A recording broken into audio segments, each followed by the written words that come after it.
안녕하십니까. 김명식 목사입니다. 오늘은 함의 아들 구스가 낳은 니므롯에 대하여 생각해 보겠습니다.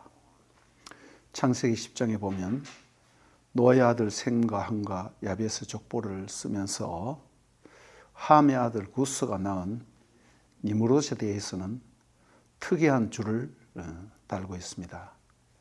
창세기 10장 8절에서 12절을 제가 읽어드리겠습니다. 구스가 또 니므롯을 낳았으니 그는 세상의 첫 용사라. 그가 여호와 앞에서 용감한 사냥꾼이 되었으므로 속담에 이르기를 아무는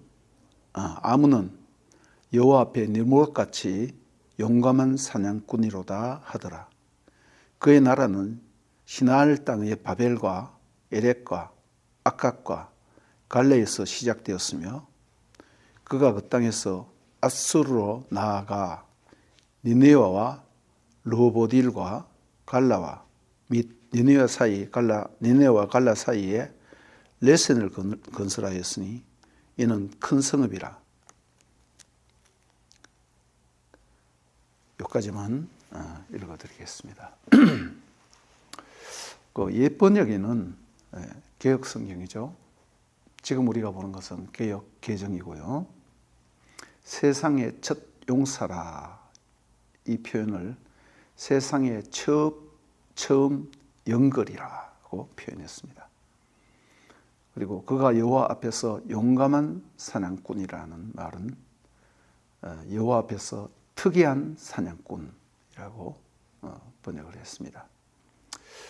니므롯이라는 그 이름의 어원에 대해서는 자세히 밝혀진 바가 없기 때문에 학자들 간에 말이 많습니다. 그러나 대부분의 사람들이 우리가 반역하리라 앞에 니자가 있어서 거기에서 이제 고유명사가 되었으니까 반역자라는 그런 의미가 있다고 합니다. 이것은 월터 브루그만이나 고든 웨남, 브루스 윌, 특히 리폴드 등 유명한 주석가들이 그렇게 말하고 있습니다.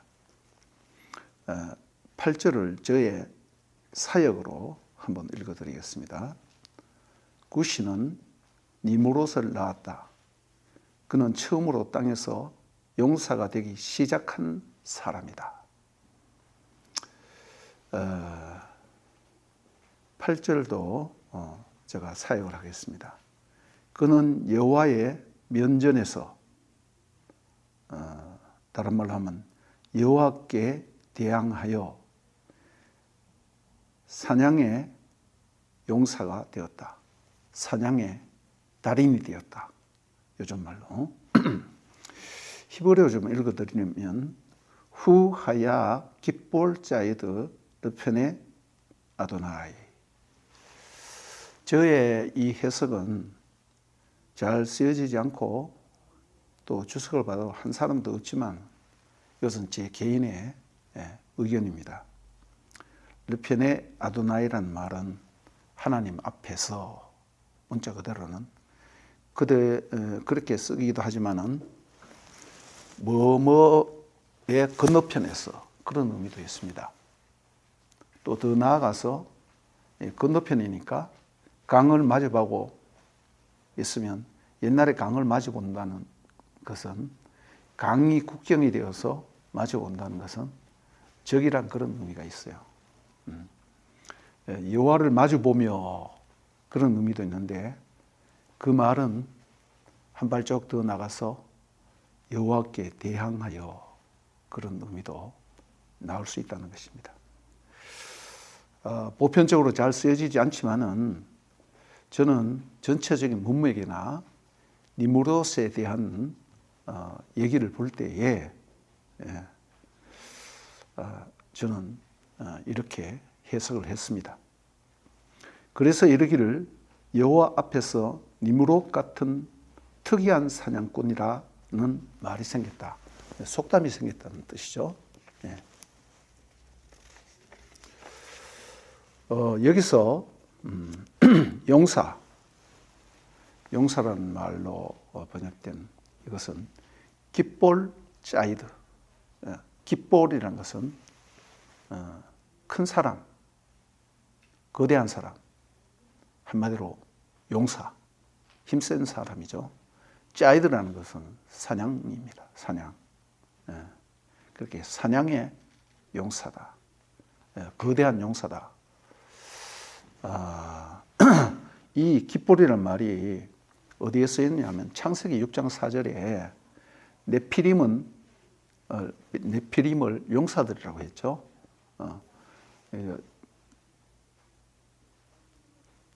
복수형으로 해서 하 깃보림 하 네피림 이렇게 말했어요. 용사들. 이것이 골리앗이나 다윗 같은 그런 용사들에게도 쓰였고, 이 짜이드란 말은 사냥인데 사냥꾼이라는 뜻이죠. 한마디로 사냥의 도사란 말입니다. 에서에게 바로 이 말이 쓰여졌어요. 나중에 에서에 대해서 얘기할 때 제가 또 다시 언급할 겁니다. 니므롯은 세상 이 땅 위에서 첫 사냥의 용사다 이 말입니다. 문제는 니므롯 그 뜻은 우리가 반역하자. 그래서 반역자라는 그런 이름이 있다고 했는데, 그럼 누구에 대한 반역인가? 르펜의 아도나이 여호와 하나님을 대항하여 여호와 하나님을 거스려 그런 의미가 있다는 것입니다. 그 무엇을 사냥했는가? 우리가 사냥하면 보통 짐승이나 새나 이런 거 생각하죠. 여기에서 전체적인 문맥을 보면 사람을 죽이고 승리하는 전쟁을 얘기하는 것입니다. 사냥은 전쟁입니다. 용사라는 것은 바로 전쟁의 도 같은 사람, 전투의 천재라는 것이죠. 그러니까 전쟁의 신입니다. 여러분 전체적인 문맥을 자세히 한번 보십시오.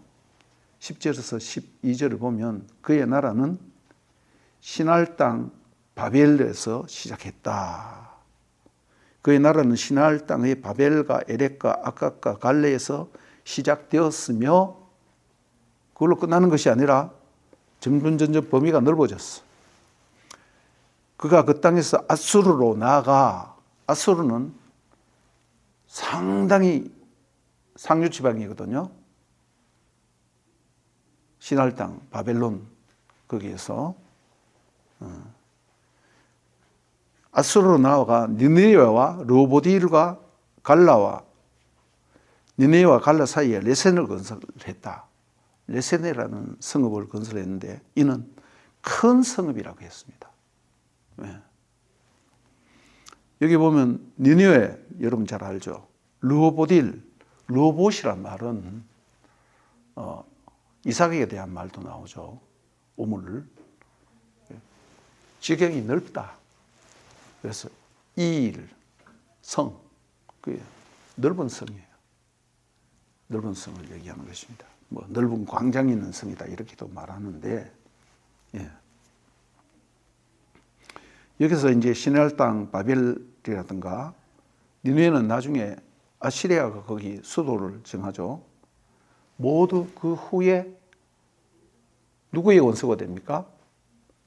이스라엘을 침공하는 사람들이 되는 거예요. 그래서 여기에 좀 특이하게 적어놨습니다. 그래서 니므롯 그는 인류 최초의 쉽게 말하면 정복자입니다.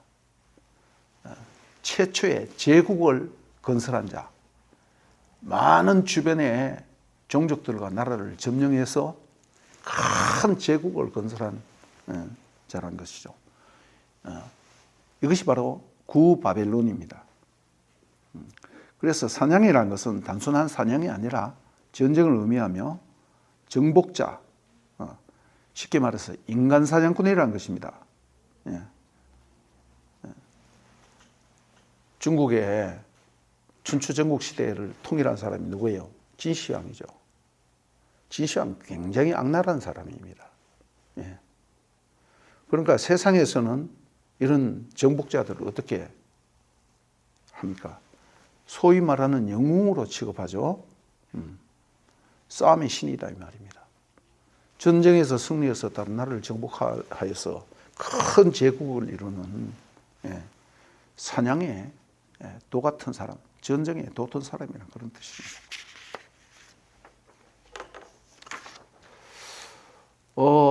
그렇게 될 때는 사람을 죽이고 인간의 권리를 심각하게 침해하는 그런 사람이 되는 것입니다. 말하자면 얼마 전만 해도 이 성경을 읽기 처음 독자가 누구라 그랬어요? 애굽에서 400년 동안 노예살이하다 출애굽한 이스라엘 백성이라고 그랬죠. 애굽의 바로와 같은 존재라는 것입니다. 아마 그러면 그 사람들에게는, 이스라엘 사람들에게는 그대로 딱 와닿았겠죠. 그래서 함의 후손은 세상의 권력과 또 왕, 힘센 사람, 이런 사람들의 표상이 되었습니다. 세상 말로 하면 이 사람은 성공한 사람이요, 힘 있는 사람이요, 위대한 사람이요, 정복자입니다. 그렇지만 하나님이 보시기에는 이것은 악이라는 것입니다. 하나님을 대적하는 대적자의 행위를 일삼는 것이죠. 그리고 그 다음 넘어가는 것이 11장에는 바벨탑 사건입니다.